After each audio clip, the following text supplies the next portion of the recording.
Parliament tiger கேள்விப்பட்டிருப்பீங்க, assembly tiger கேள்விப்பட்டிருக்கீங்களா?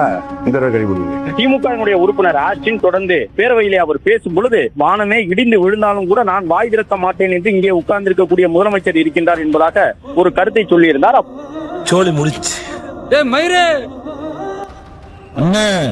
நான் இருக்க வரைக்கும் உங்க மேல ஒரு துரும்பு கூட நடக்காதுன்னு உடனடியாக ஆதவர்ஜுன அமைச்சர் எழுந்து அதற்கு பதிலடி கொடுக்கும் விதமாக அவர் எப்போது பேச வேண்டுமோ அப்போது பேசுவார். நீங்கள் தேவையில்லாமல் விமர்சிக்கும் வகையிலாக இது போன்ற குற்றச்சாட்டுகளை சொல்லக்கூடாது என்று ஆதவர்ஜுனா கூறியிருந்தார். ஏற்கனவே இது போன்று நீங்கள் பேசியதால் தான் கொளத்தூரில் என்ன முடிவு வந்தது என்பது அனைவருக்கும் தெரியும் என்ற ஒரு கருத்தையும் அவர் சொல்லியிருந்தார். சிவசங்கர் உள்ளிட்ட பல திமுக சட்டமன்ற உறுப்பினர்கள் எழுந்து நின்று அவர்கள் ஆவேசமாக தமிழக வெற்றி கழகத்தினரை நோக்கி கத்த ஆரம்பித்தார்கள். அதற்கு பதிலடியாக தமிழக வெற்றி கழகத்தை சேர்ந்த சட்டமன்ற உறுப்பினர்களும் கிட்டத்தட்ட 100 சட்டமன்ற உறுப்பினர்கள் அப்படியே எழுந்து நின்று விட்டார்கள். எழுந்து நின்று அவர்களும் பதிலுக்கு ஆவேசமாக கத்த, பதிலுக்கு பதில் திமுக தமிழக வெற்றி கழகம் இருவரும் மாறி மாறி திட்டிக் கொள்ளக்கூடிய வகையில் ஏய் ஏய் என்பது போல அவர்கள் பேசிக் கொண்டிருந்தார்கள். இறுதியில ராயபுரத்தை சேர்ந்த எம்எல்ஏ, தமிழக வெற்றி கழகத்தின் ராயபுரம் எம்எல்ஏ அடிக்க பாய்வது போல இவங்கிட்ட என்னடா பேச்சு,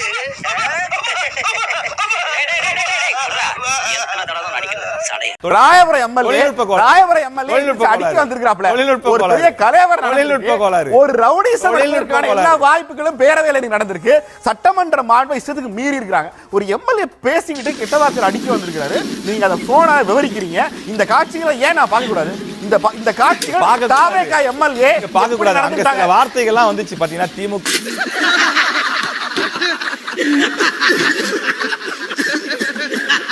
அதாவது பாத்தீங்கன்னா திமுக இருந்து என்ன வார்த்தை சொன்னாங்க சொல்லுங்களேன். கெட்ட வார்த்தை இங்க எப்படி பதிவு பண்ண முடியும்? எந்த வார்த்தையில ஆரம்பிக்குது சொல்லுங்க, மக்கள் புரிஞ்சுக்குவாங்க. ஏய் அப்படின்னு முதல்ல பதிலுக்கு முதல்ல எடுத்து சொல்லுங்க. எனது வீட்டுல கும்பலையா கூட இவ்வளவு அழுக மாட்டாளுங்க. ஆனா நீ இந்த ஆளே அழுகிறியடா, இந்த ஆளே அழுகிற நீ. போதைப் பொருள் தடுப்பதற்கான போதைப் பொருள் தடுப்பு படை ஒன்றை தொடங்குவோம் என்று சொன்னார்கள். இன்றைக்கு வரைக்கும் அது எனக்கு தொடங்கினதாக தெரியவில்லை.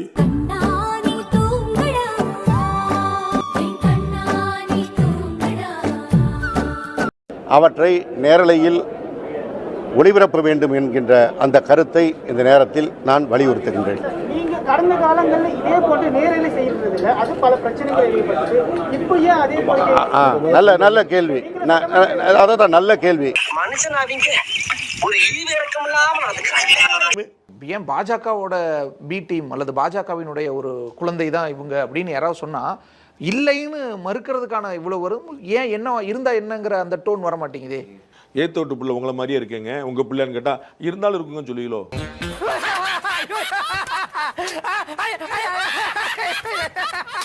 நீங்க தான் மீறிட்டீங்க. இவங்க தான் பெரிய இப்ப இவர் இருக்காரு.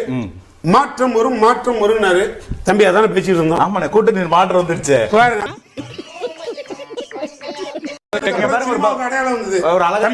தெரியுமா? தெரியும். உங்க தலைவரோட அப்பாவுக்கே கதை திரைக்கண வசனம் எழுதி கொடுத்தது எங்க தலைவர். அப்ப அவரு சினிமாக்காரர் தான்.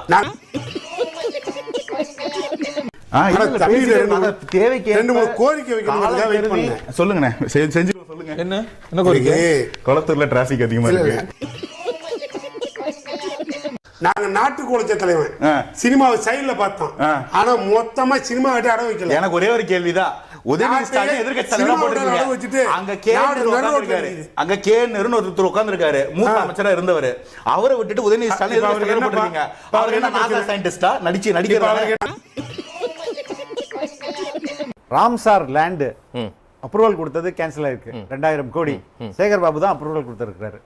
அரப்போர் வந்து ஆதாரத்தோட சொல்லிட்டாங்க அந்த கேன்சல், அந்த அப்ரூவல் கேன்சல் பண்ணிட்டீங்க. அதே போல பிரைவேட் ஸ்கூல்ல ரியல் எஸ்டேட் பீப்புள் ஓபனா பிரஸ் மீட் கொடுக்குறாங்க. பார்ட்டி ஃபண்ட்ன்றது கலெக்ட் பண்றது இல்லங்க. முன்னாடி ஸ்கொயர் ஃபீட்டுக்கு இவ்வளவு வாங்கியிருப்பாங்க, ரெண்டாவது அப்ரூவல் லேட் பண்ணுவாங்க. இதெல்லாம் தூக்கி நாங்க மக்கள் தலையில தான் போட்டோம். ஆனா இன்னைக்கு அப்படி ஒரு விஷயமே நடக்கல. Everything is clearing very fast. எனக்கு ஒரு ரூபாய் லஞ்சம் வாங்குறது இல்ல அப்படின்னு அவங்க டெஸ்டிமனி கொடுத்துருக்காங்க. ஜிஎஸ்டியில போயிட்டு ஜிஎஸ்டி ரெஜிஸ்டர் பண்ணாலே ஒரு 10,000 ரூபாய் நீங்க லஞ்சமா கொடுக்கணும். அது இன்னைக்கு இல்ல, ஒவ்வொரு துறையிலையும் இட் இஸ் பீங் கிளியர்ட். அதே போல 2000 கோடி மதிப்புள்ள டான்ஜெட்கோ கான்ட்ராக்ட் ஸ்டாப் பண்ணியிருக்காங்க. அதே மாதிரி இந்த ஷார்ட் டேர்ம் டெண்டர்னு கார்பரேஷன்ல போடுவாங்க, அது ஸ்டாப் ஆயிருக்குது. இது மாதிரி எந்தெந்த இடங்கள் எல்லாம் ஒரு மாதத்துக்குள்ளே இவ்வளவு லஞ்சத்தை ஸ்டாப் பண்ணிருக்காங்க. People are happy. அந்தந்த துறையில நீங்க போய் கேட்டு பாருங்க, people are happy. இந்த வரலாறு கேட்டா உங்களுக்கு ஃபுல்லா அரிச்சிரும். புல்லரிக்கிறது பல்லரிக்கிறதெல்லாம் அப்புறம் பாப்போம். சொல்லு. 25 வருஷத்துக்கு முன்னாடி டாஸ்பேக் ஆரம்பமா? ஆமா.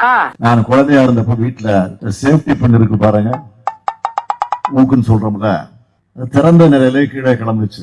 இந்த இடம் தான் தெரியலீங்க இடம். மனசை தேத்திக்கங்க, பயந்துறாதீங்க. நான் பயப்படல, நீ தைரியமா சொல்லு. நான் ரொம்ப கை குழந்தையா இருந்தப்போ தவழ்ந்து ரோட்ல தரையில தவழ்ந்துட்டு இருக்கிறப்போ அந்த ஊக்கு எடுத்து விழுங்கிட்டேன்.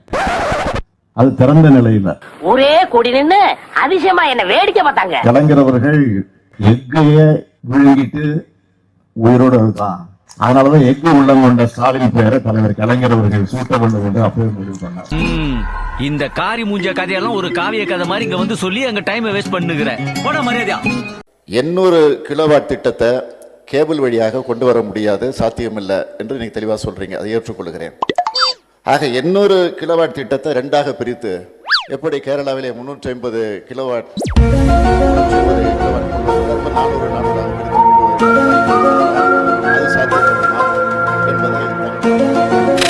800 கிலோவாட் திட்டத்தை கேபிள் வழியாக கொண்டு வர முடியாது, சாத்தியம் நீங்க தெளிவா சொல்றீங்க, அதை ஏற்றுக்கொள்கிறேன்.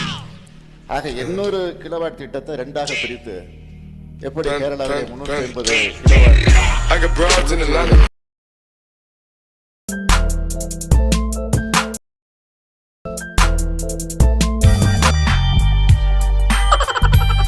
அதே மாதிரிதான் 2 கோடி பேருக்கு நான் வேலை 20 கோடி பேருக்கு நான் வேலை கொடுக்க போறேன்.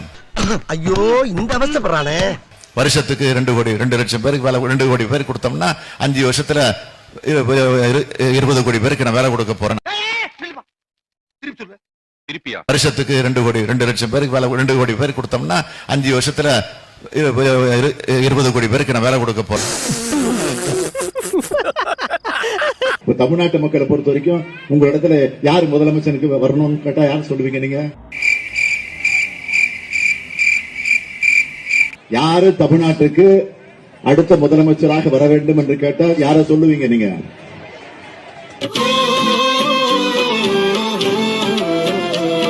திமுக கழகம் எப்பொழுதெல்லாம் ஆட்சிக்கு வருகிறதோ அப்பொழுதெல்லாம் சாமான்களுக்காக ஆட்சி நடத்தப்பட்டிருக்கிறது. அப்பொழுதெல்லாம் சாமான்களுக்காக ஆட்சி நடத்தப்பட்டிருக்கிறது.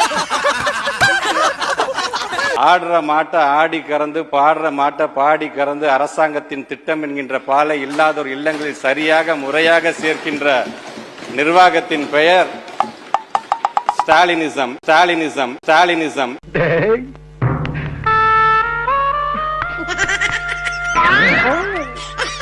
எங்கேயோ போய்த்தடா, எங்கேயோ போய்த்த. இப்ப எனக்காக நீங்க ஒரு குத்து குத்துனா குறைஞ்சா போயிருவீங்க.